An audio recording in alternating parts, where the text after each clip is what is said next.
Yeah, hello and welcome.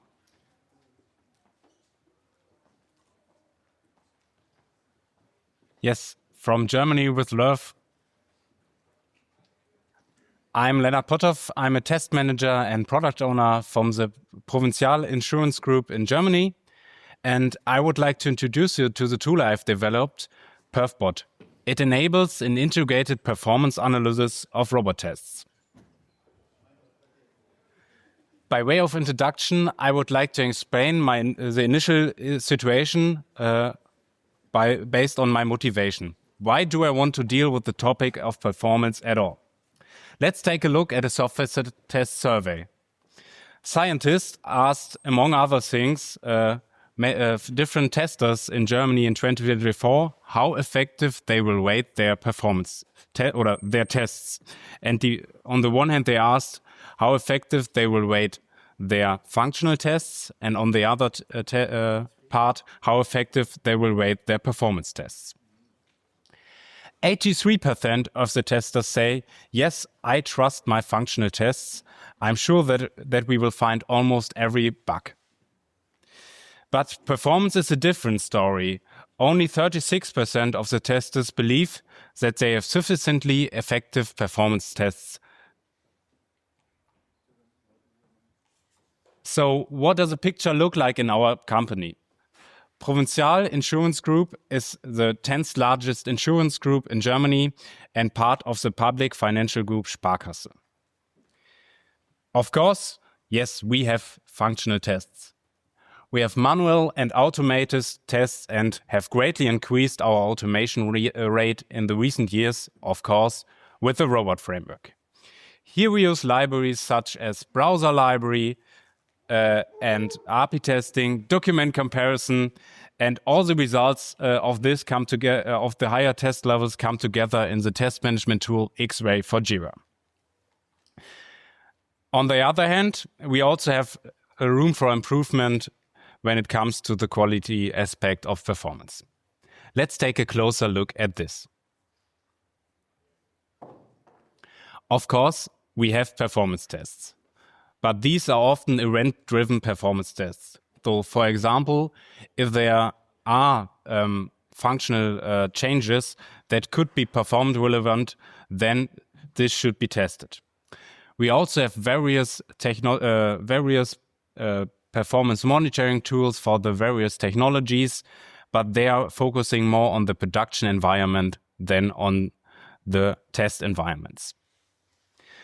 So what is the gap when it comes to the quality aspect of performance? We don't have full-scale regressive performance tests like we have for functional tests. So when we look on the entire application landscape. So often the subjective perception of manual tests is an indicator of performance problems.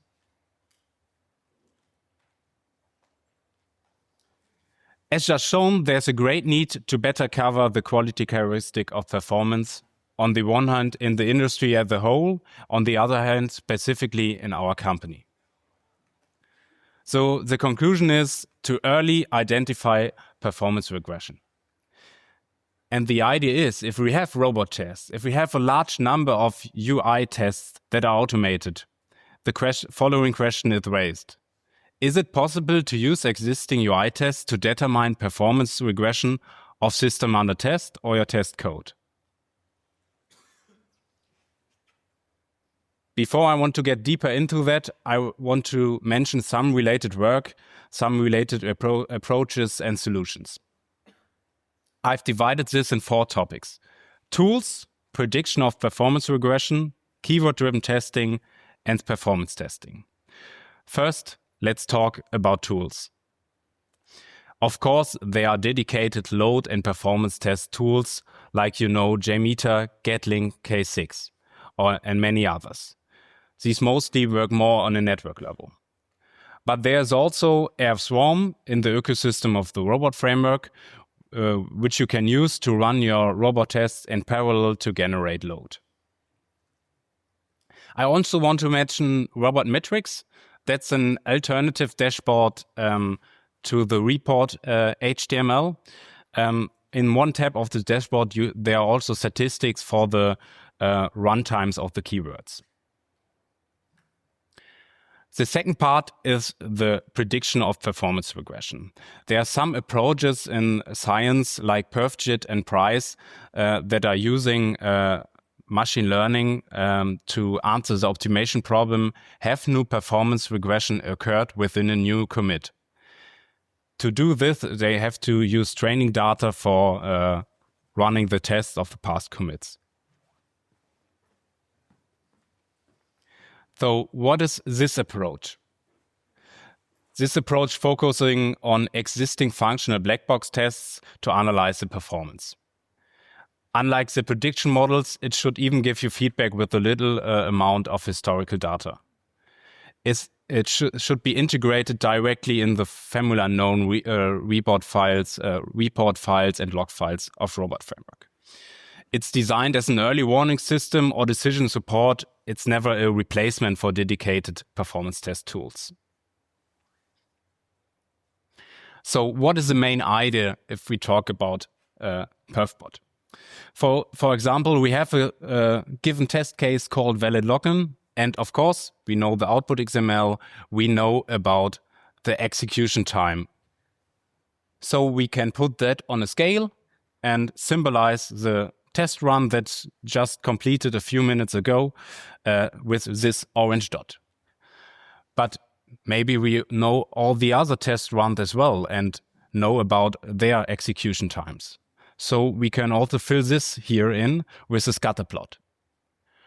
Now I used the visualization method of the descriptive statistics box plot to visualize this. So here the box represents the central 50% of the data. So half of the points lie within the box. We can also see this line. The line represents the median. So here in this example, we see that the orange dot is really close to the median. So here is no performance regression. So what are the features of Perfbot? Yes, to analyze this, first, Perfbot archives the test and keyruns run in a database. Then it analyzes the performance of the test cases by giving some statistics in table forms and also visualize all this with this box plots. Another feature is the test breaker feature. This enables to set test cases to fail if they had bad performance. Unlike the built-in keyword timeout, this is not done with a static value, but with a relative deviation from the past runtimes. And all of the results are integrated to log HTML.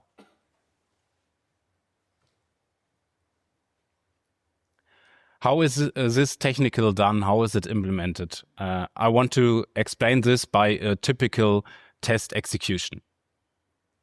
So how do you start robot? Yes, you type in robot on the CLI. So if you start robot reads in all the robot files, executes them, and in the process doing that, it writes the output XML. Then automatically the rebots tab is triggered.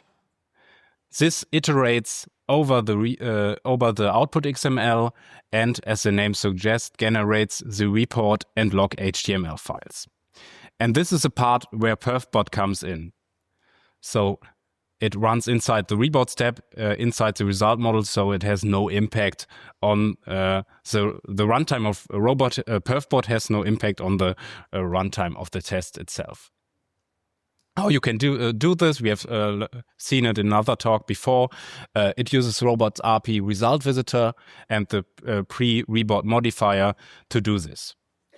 What does Perfbot itself? First of all, it archives the actual test and keyword runs and then loads the past test runs from the database that we can analyze it. How can you analyze? I use the Python libraries pandas for data analyzing and cburn for data visualizing. Yes, now let's take a look. How does it work in real life?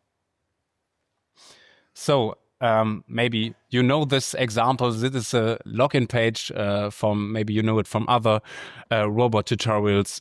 This is a system under test here. We want to log in with user and password on this system under test. And we also have some test cases here. One test case for the valid login, also to log in correctly to the system. And the second test suite is for the invalid login. So yes, we see it here. There are 6 different combinations how to not log into the system. So with incorrect credentials or empty user or password fields. So how do we start these tests with Perfbot? Just like we always do, type in robot, and then we define the pre-rebot modifier. So that's a new Python module that I now call, is called in this rebot step. And that's everything we have to do. We have to define where the tests are, and then we can run these, hopefully. Yes. Now the tests running,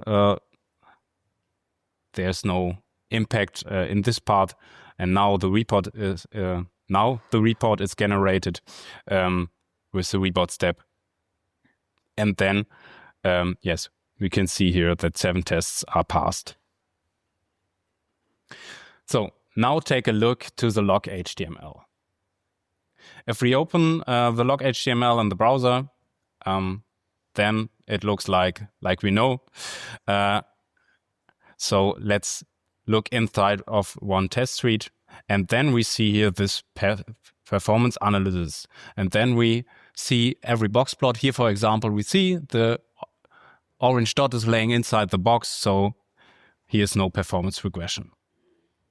However, I will explain it then with this test suite in more detail. So first, we see on the top the table. So we have all the test cases that are inside of this test suite.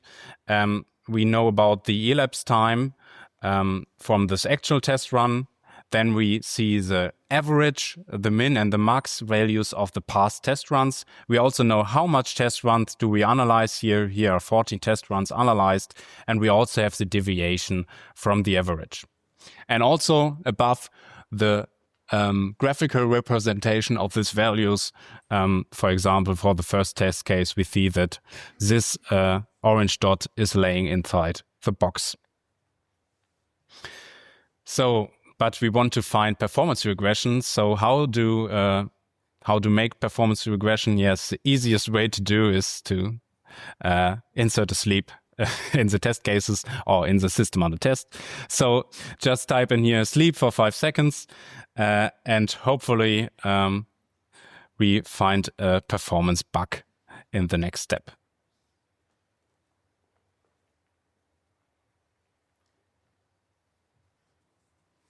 So if we now call robots the second time, I want to mention some configuration parameters for Perfbot. So just like before, type in robot.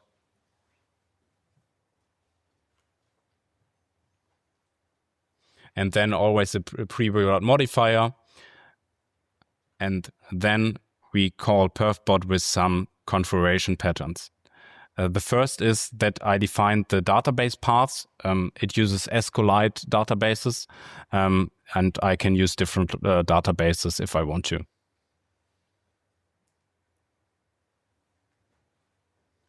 Then the second parameter is to define that we want to activate this test breaker mode. So set the test breaker to true.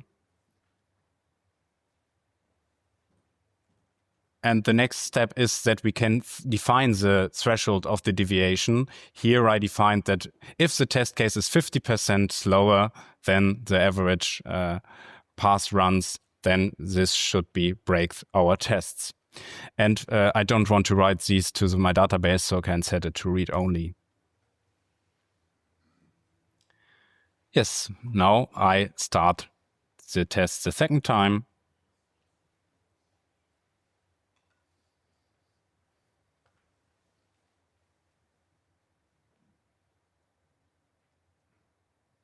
And now we see that he is asleep, maybe. A performance regression occurred. And hopefully we see that in our log HTML. So just open the log HTML.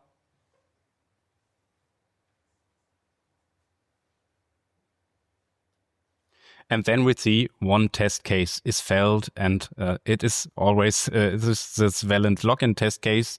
And I think on the picture you really see, okay, the orange dot is really laying outside the box, nearly 5 seconds. So could be a performance regression. There's also a message here that this performance error, so more than 200% slow. This test case was 200% slower than the last test runs.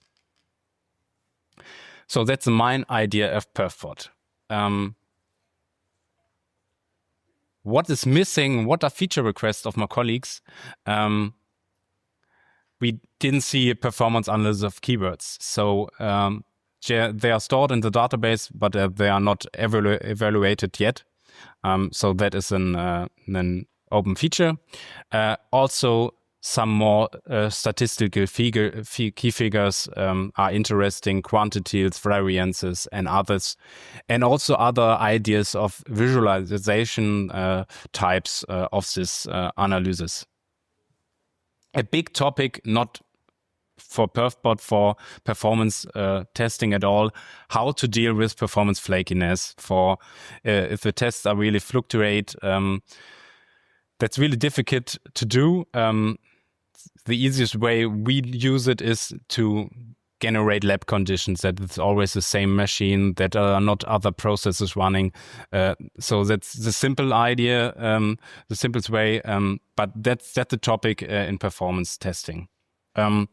Also the idea how to configure the historical data if you want to evaluate it or if you don't want to measure this test case. For example, test cases get longer runtimes if they get increase their functional scope because there are more tabs on the system and the test to be tested. So maybe you want to configure that this is not a performance regression.